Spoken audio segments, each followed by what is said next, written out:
Welcome to Health Matters, your weekly dose of the latest in health and wellness from New York-Presbyterian. I'm Courtney Allison.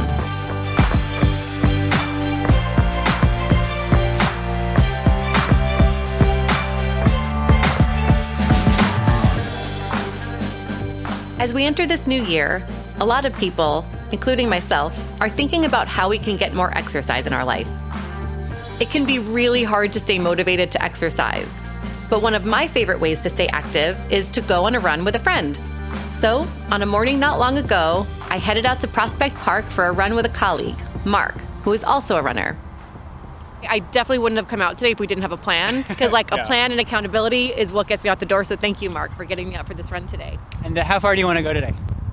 Honestly, I'm not in the best running shape. If I do a mile today, I'd be really proud of myself. It was really cold outside, but it was so much fun running with a friend. And even though I struggled through the run a little bit, I felt really proud of myself after. We just finished our run. How do you feel? I feel so good. I'm so glad we did this. I used to promise myself chocolate milk after every run because it's a really good recovery drink. So chocolate milk sounds good right now.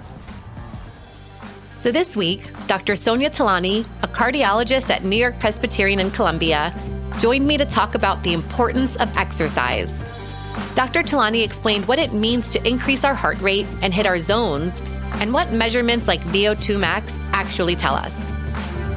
She also shared tips for how to reframe your relationship with exercise and make it part of your everyday lifestyle.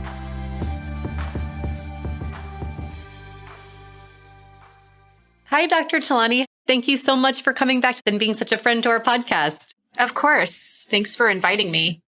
So, Dr. Talani, the last time we spoke to you, you were training for the New York City Marathon. I'd love to hear how that went for you. Well, the marathon was a really big accomplishment for me in middle age. It was nice to show my kids that you can still kind of always be doing things. I will say I did take a little bit of a break from running, but not a huge break. And I've tried to keep up with it. And I actually have a group of friends. We call ourselves the WOG women, which is walk joggers, because not all of us are runners. And we have like a little group chat. So that's been one way that I've kept it going. That's amazing. So you shared a little bit about what keeps you working out, your community. Anything else that keeps you going? I think the most powerful motivator is as a cardiologist, a lot of my patients are older age. And what's really struck me is that the patients of mine that are living life to the fullest, that are doing well, that are independent, that are traveling, they're the ones who are regular exercisers. It was like a part of their life. They've always been exercisers. They're still exercising. I mean, I have people in their 80s that are going to the gym like 3 or 4 times a week. I have people in their 80s that are still running. I think a lot of us can live into older age, but I think what we're starting to realize more now is that we don't want to just live longer. We want to have those years that we're older be pain-free and independent and enjoyable. And that's not going to happen if we don't take care of our bodies. Yeah, absolutely. I read somewhere recently that if exercise was a pill, it would be the most sought after pill in the world. 100%. Because the benefits are just so great. Yeah, like we know that not only is it good for your heart health, it lowers rates of dementia. It's good for osteoporosis. I think the 2 things that people generally start worrying about that are somewhat in our control are having a heart attack or a stroke or getting dementia. I think cancer is also always a worry. And I think there are some studies that show exercise reduces certain types of cancers as well. So for those who exercise, you hear a lot about the zones, or maybe people are looking at their smartwatches and seeing they're in zone 1, zone 2. Can you elaborate a little on what those zones mean and how your fitness level might determine the way you feel in each zone? A lot of it is this newer concept is just to like stay in a low heart rate zone, right? So sometimes you're pushing yourself to a point where you're uncomfortable because maybe you haven't worked out in a while.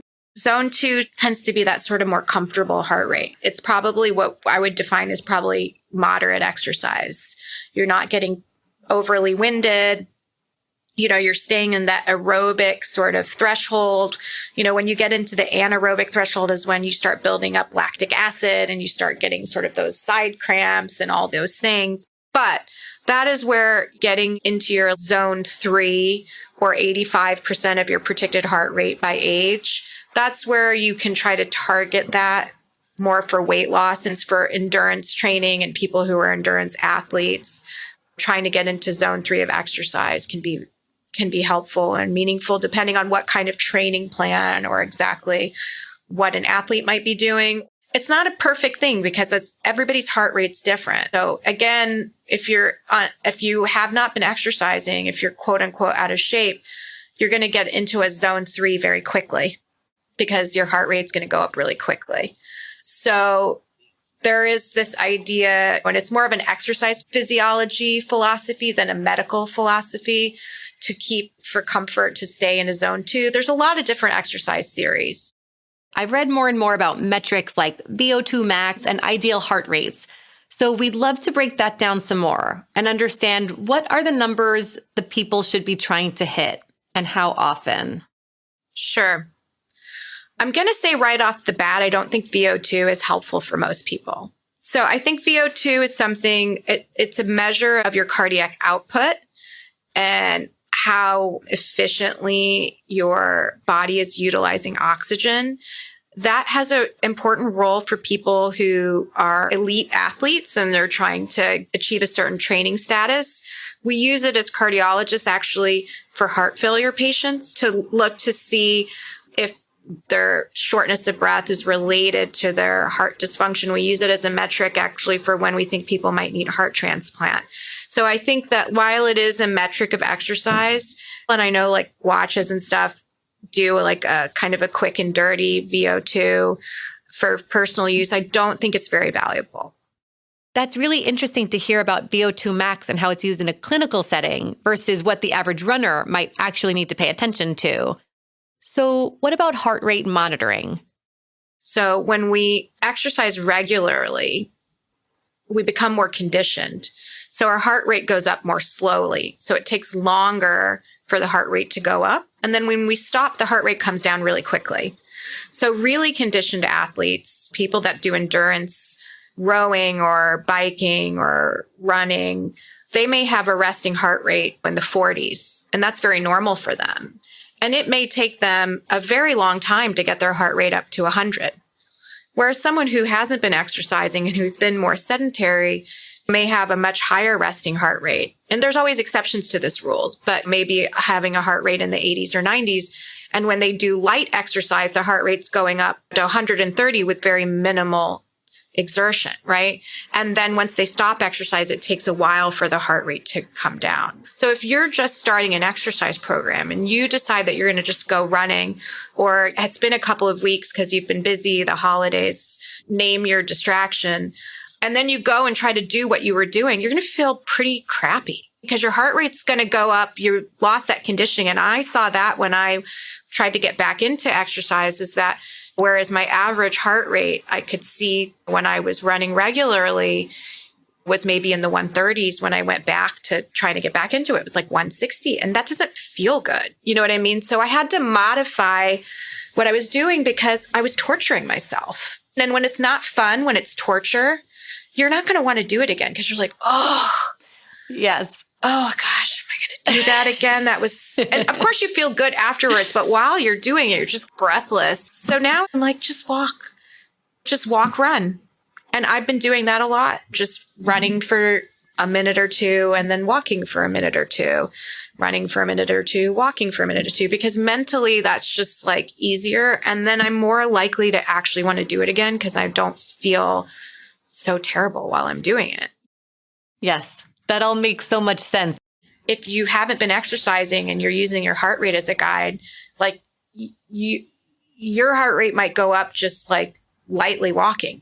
And if you feel fine, that doesn't mean that you back down. Unless people have heart disease where we haven't fixed it or there's some arrhythmia, as long as you feel well, it's not like your body's going to let your heart rate go, quote unquote, too high with exercise without giving you some warning, making you dizzy, making you lightheaded.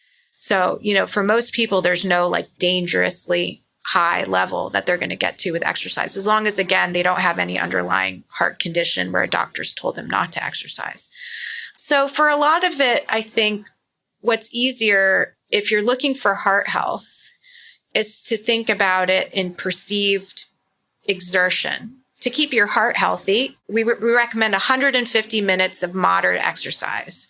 And moderate exercise is a level that it would be hard for you to sing a song, but you could have a conversation. If you do vigorous exercise, the minimum is 75 minutes. And these are minimums, right? So these are for people who've never had any heart issue and they just are trying to achieve heart health and stay healthy. So for vigorous exercise, we say is a level that it would be hard for you to have a conversation. And you get to do 75 minutes. So it's half the time if you do more intense exercise. For people who've had heart attack, strokes, or heart disease or are high risk, it's double. The recommendation for moderate exercise is 300 minutes. And for vigorous exercise, it's 150 minutes. And we would recommend also that those be done in increments of at least 10 minutes. So it doesn't have to be 1 hour of exercise. If you only have time to do 10 minutes, do 10 minutes. And then you just add it to your tab, your exercise tab. And that might be hard, right? So 150 minutes of moderate exercise is 30 minutes, 5 days a week. But if you're going to power walk from your house to the subway, or you're going to get off a stop early and do like a 10-minute power walk to work, and you're going to do the same thing on the way back, then you've gotten 20 minutes right then and there. So there's ways to do it. You could do dance party with your kid, put on a kitchen timer, and just like really run around the kitchen table, or do that yourself. You don't have to have kids to do that. I still like to dance around in my apartment by myself. So that counts as exercise. You can get really breathless doing that. You could do jumping jacks. You could go on a walk with a friend. There's so many things you can do to meet that goal. These are all such great tips. I like what you said too about your exercise tab. Just think of it, adding it to your exercise tab, even if it's 10 minutes. There's like a huge misconception that exercise means that you have to go to the gym, that you have to run, that you have to spin, that you have to do this, very intense exercise. And while there probably are greater benefits with higher intensity workouts, it's incremental. The amount of heart health benefit and sort of general health benefits you get from moderate exercise is amazing. I think there's 3 categories of people. There's couch potato, there's active, and then there's exercisers, right? So even going from couch potato or sedentary to being active, these are like the step collectors, right? So I have a lot of patients that are like, and my parents are like, my mom will literally walk around the living room to get to her 10,000 steps. And I was like, I was like, that's not the spirit of what the 10,000 steps are. But being up and moving around is better than sitting all day, right? That's obvious. And so people, I think, also sometimes feel because they're on their feet all day, and I'm like this, like I could collect probably 30,000 steps, but that's activity. That's not measuring exercise. And while that activity is way better than being sedentary, what I think all of our goals should be is to hit that being an exerciser. I think the ultimate goal is to be a daily exerciser. It's such a win. Yeah, for me, I try to focus on the fact that I know I'm going to feel so good after, rather than sometimes looking at whatever long-term goals I'm hoping to accomplish. If I can just say, oh, you're going to feel so good if you do that workout class. Yeah. You're going to walk out in such a great mood. It's hard. It's hard to exercise. But once you do it, you've succeeded. Like you can diet and quote unquote fail. But once you do the exercise, you have succeeded. If you did it for 15 minutes, it's a success. And there's not a lot of things that are like that. Yeah. So if you can find these little ways to trick yourself into doing it, then you reap the rewards. You've done it. You never regret it. Well, thank you so much, Dr. Talani. It's always such a pleasure speaking with you. Thank you so much for having me. It's been my pleasure. Our many thanks to Dr. Sonia Talani. I'm Courtney Allison. Health Matters is a production of New York-Presbyterian. The views shared on this podcast solely reflect the expertise and experience of our guests. New York-Presbyterian is here to help you stay amazing at every stage of your life.